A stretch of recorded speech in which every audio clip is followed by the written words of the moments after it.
चलो, हेलो बच्चों, last lecture में हम लोगों ने एक्सरसाइज 2 के 1 से लेकर के 28 तक के क्वेश्चन को सॉल्व किया था। आज के लेक्चर में हम लोग 29 से आगे के क्वेश्चन को सॉल्व करना स्टार्ट कर रहे हैं, जिसमें आपके बोर्ड के ऊपर 29 नंबर क्वेश्चन दिया गया है। देखिए इसमें क्या कहा जा रहा है। कहा जा रहा है a block is placed on rough floor and a horizontal force F is applied on it. The force of friction F by the floor on the block is measured for different values of F and a graph is plotted between them. यानी यहां पर क्या कहा जा रहा है, जैसे मान लीजिए यहां पर एक हॉरिजेंटल सरफेस है, एक फ्लोर है, ये हॉरिजेंटल फ्लोर है, ये फ्रिक्शन वाला फ्लोर है। इसके ऊपर अब एक m मास के ब्लॉक को रख दिया गया है, इसके ऊपर हॉरिजेंटल फोर्स F अप्लाई किया जा रहा है। अब ये फ्लोर इस ब्लॉक के ऊपर फ्रिक्शन फोर्स F अप्लाई कर रहा है। तब आपको यहां पर अप्लाइड फोर्स और फ्रिक्शन फोर्स के बीच का ग्राफिकल वेरिएशन प्लॉट करना है, यानी ग्राफ प्लॉट करना है। तो यहां पर ये अपना x एक्सिस होगा और ये y एक्सिस होगा, ये y एक्सिस। x एक्सिस के ऊपर हम लोग अप्लाइड फोर्स को रखेंगे, ये हमारा अप्लाइड फोर्स होगा, और इस पे हम फ्रिक्शन फोर्स को रख रहे हैं, ये फ्रिक्शन फोर्स है।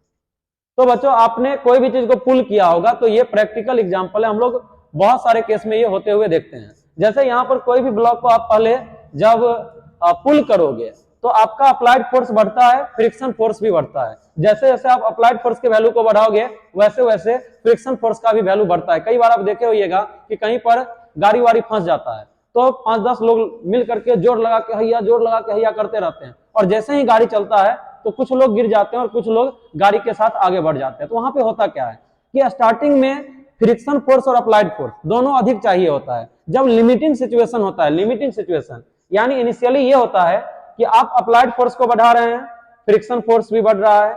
ग्राफ का नेचर कुछ इस तरह का होता है।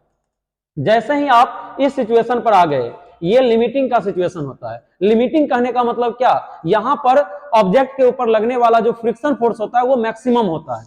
जैसे ही आप इसको क्रॉस करेंगे अचानक से एक किंक महसूस होगा, आपको एक जर्क टाइप का महसूस होगा। ये जर्क, यहाँ पे एक जर्क आएगा और उसके बाद यहां से धीरे धीरे आप देखेंगे कि गाड़ी स्मूथली आगे चलने लगा है, यानी ये ब्लॉक आगे स्मूथली चलने लगेगा। और जो जैसे अगर मान लीजिए कोई चीज को स्ट्रिंग से बांध करके ही खींचा जा रहा है, तो अगर स्ट्रिंग को टूटना होगा तो वो ऑब्जेक्ट जब रेस्ट में होगा तभी टूट जाएगा, लेकिन जब चलना स्टार्ट करेगा तो वो स्ट्रिंग नहीं टूटता है, क्योंकि वहां पर फ्रिक्शन फोर्स का वैल्यू कम हो जाता है और धीरे धीरे ये एक्स एक्सिस के, यानी ये जो अप्लाइड फोर्स का एक्सिस है, इसके पैरेलल हो जाएगा। तो अब देखिए ऑप्शन ए में कहा जा रहा है the graph is straight line of slope 45 degree. अगर इससे पहले का बात किया जाता तब ये जवाब सही होता कि ये 45 डिग्री का एंगल है और ग्राफ क्या है, स्ट्रेट लाइन है। लेकिन इसके बाद का भी सिचुएशन है तो ये कहना गलत होगा।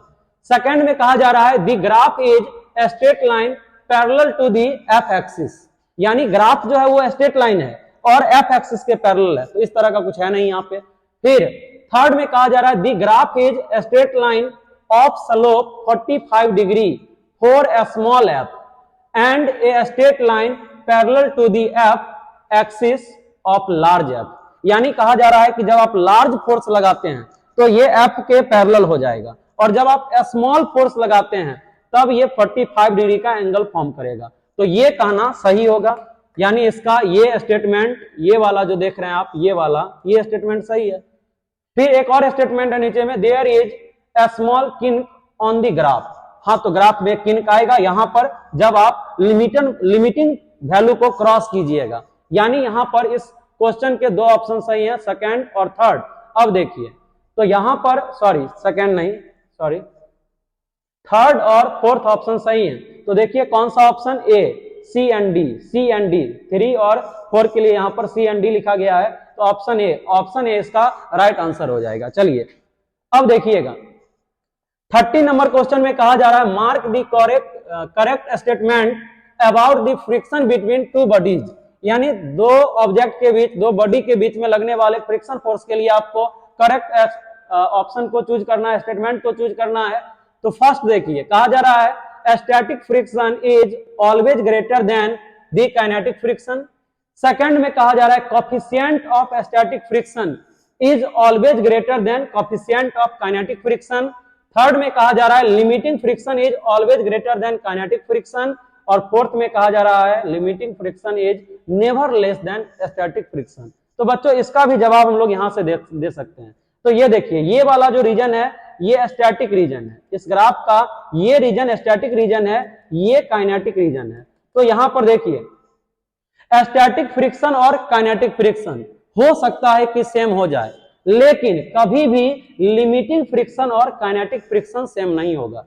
तो यहां पर अब आप चेक करिए static friction always greater than, तो ये ऑलवेज के लिए सही नहीं होगा। ये कभी कभी ऐसा हो सकता है कि स्टैटिक फ्रिक्शन काइनेटिक फ्रिक्शन से ज्यादा हो, लेकिन ऑलवेज कहना यहां पर गलत हो जाएगा।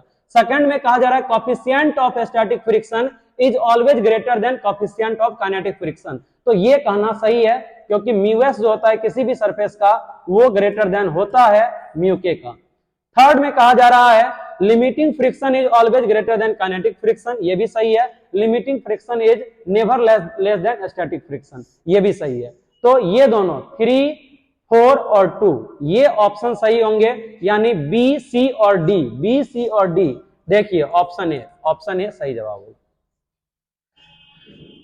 आगे देखिएगा यहां पर कहा जा रहा है monkey of mass m is climbing a rope hanging from the roof with acceleration a.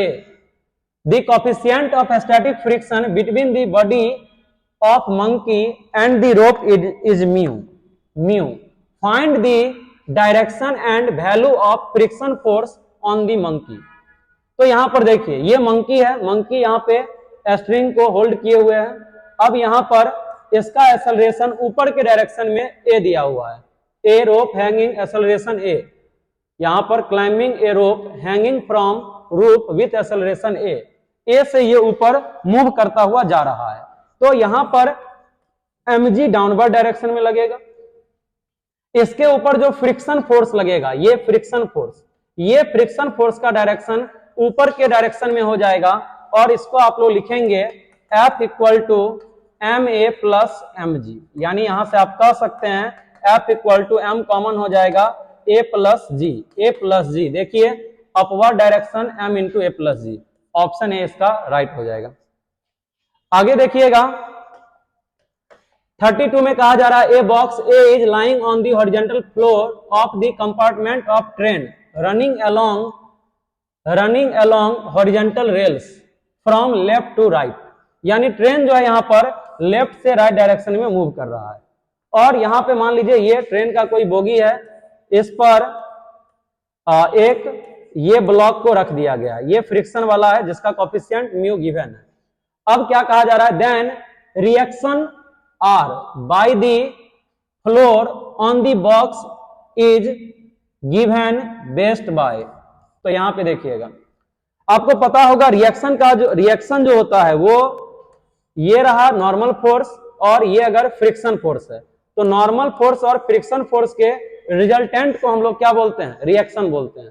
तो यहां पर ट्रेन जो है लेफ्ट से राइट में जा रहा है, ट्रेन के बारे में कहा जा रहा है left to right, from left to right, यानी लेफ्ट से राइट में जा रहा है। तो रिएक्शन फोर्स के डायरेक्शन को बताना है, तो इन दोनों का जो रिजल्टेंट होगा इस डायरेक्शन में आ जाएगा, ये हो जाएगा यहाँ पर रिएक्शन फोर्स का डायरेक्शन, आर का डायरेक्शन।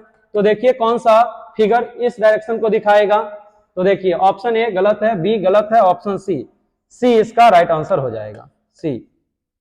चलिए आगे है यहाँ पर 33 नंबर क्वेश्चन। इसमें कहा जा रहा है a block kept on an inclined surface just विंग्स to slide if the inclination is 30 degree the block is replaced by another block B and it is found that it just wings to slide if the inclination is 40 degree. तो यहां पर दो situation का बात किया जा रहा है। अभी यहाँ पे इंक्लिनेशन 30 डिग्री है और ये मैक्सिमम है, ये जो है यहाँ पे ये थीटा मैक्सिमम है, यानी ये एंगल ऑफ रिपोज गिवन है, एंगल ऑफ रिपोज। यहां पर एक मास के ब्लॉक को रखा गया है। अब कहा जा रहा है कि ब्लॉक ए को यहां से रिप्लेस कर दिया गया है और इंक्लिनेशन को 40 डिग्री, थीटा मैक्सिमम अब यहां पे 40 डिग्री है जब ये block just about to move होगा। तो अब आपको ये बताना है कि दोनों के मास में क्या रिलेशन होगा। तो बच्चों यहां पर सही जवाब देने के लिए हम लोग एंगल ऑफ रिपोज का एंगल लिख लेते हैं। आपको पता है एंगल ऑफ रिपोज होता है theta maximum equal to tan inverse mu. तो अब आप देखें यहाँ पे एंगल ऑफ रिपोज जो होता है वो मास पर डिपेंड ही नहीं कर रहा है। यहाँ पर एंगल ऑफ रिपोज मास पे डिपेंड ही नहीं कर रहा है, वो डिपेंड कर रहा है कोएफिशिएंट ऑफ फ्रिक्शन पे।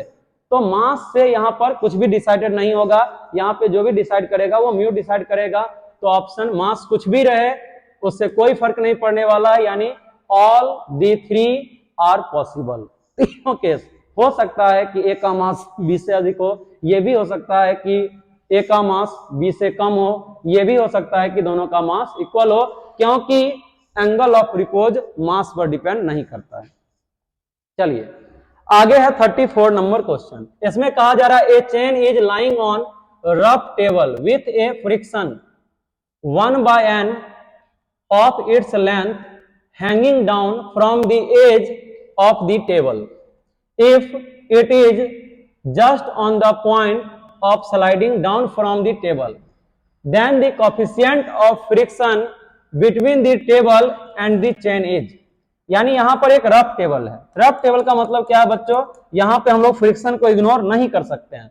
अब यहां पर एक चेन है, ये इस तरह का एक चेन है जिसका 1/n लेंथ इधर हैंग कर रहा है और जो लेंथ बच गया यानी 1 - 1/n वो टेबल के ऊपर है, यानी n - 1/n इतना लेंथ अभी टेबल पे है। तो कहा जा रहा है कि अगर ये chain just about to slip के सिचुएशन में आया हुआ है तो आपको यहां पे बताना है कि कोएफिशिएंट ऑफ फ्रिक्शन क्या होगा। तो बिल्कुल आसान है, यहां से डाउनवर्ड डायरेक्शन में मास इंटू जी लिखेंगे 1/n इंटू जी। यहां पे स्टैटिक फ्रिक्शन लग रहा होगा μsn, आपको μs फाइंड करना है। तो यहां से हम लोग लिख सकते हैं μsn इक्वल टू 1/n यानी g/n।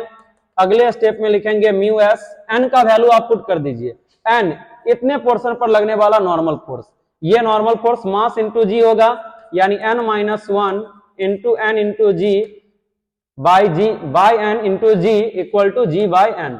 n से n कैंसिल हो जाएगा, g से g भी कैंसिल हो जाएगा, अपने पास आ जाएगा mu static equal to 1/n - 1।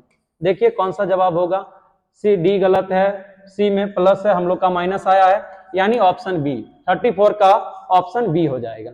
चलिए अगला क्वेश्चन यहां पर कहा जा रहा है 35 नंबर में, a block of mass 2 kg rest on rough inclined plane making an angle 30 degree with the horizontal, the plane is, coefficient of friction जो है प्लेन का वो 0.7 है, the frictional force on the block is. तो देखिएगा यहां पर एक प्लेन दिया हुआ है, ये प्लेन का इंक्लिनेशन यहां पर 30 डिग्री दिया हुआ है, एक ब्लॉक है, इस ब्लॉक का मास 2 kg दिया हुआ है, ये यहां पर अभी रेस्ट में है। तब आपसे पूछा जा रहा है friction force on the block. तो देखेंगे यहां पर ये फ्रिक्शन फोर्स का डायरेक्शन होगा, इसका जब कंपोनेंट लिखेंगे इधर तो लिखेंगे हम लोग mg sin 30 डिग्री। अब यहां से लिख सकते हैं F equal to mg sin, ये रेस्ट में है इसीलिए हम लोग यहां पर एक्सेलरेशन को कंसीडर नहीं करेंगे, mg sin 30 डिग्री यानी मास ऑफ ब्लॉक 2, g का वैल्यू 9.8 इंटू साइन 30 1/2, 2 और 2 कैंसिल हो जाएगा, आ जाएगा 9.8 मीटर पर सेकेंड। तो सॉरी फोर्स आप फाइंड किए 9.8 न्यूटन, ये राइट आंसर हो जाएगा। ऑप्शन ए गलत है, ऑप्शन बी इसका राइट आंसर हो जाएगा। यानी ये ब्लॉक अगर यहाँ पर रेस्ट में है तो इसके ऊपर जो फोर्स लगेगा वो 9.8 न्यूटन का होगा। तो आज के लेक्चर में हम लोगों ने 29 से लेकर के 35 तक के क्वेश्चन को सॉल्व किया है। आगे के लेक्चर को हम लोग आगे के क्वेश्चन को अगले लेक्चर में सॉल्व करेंगे।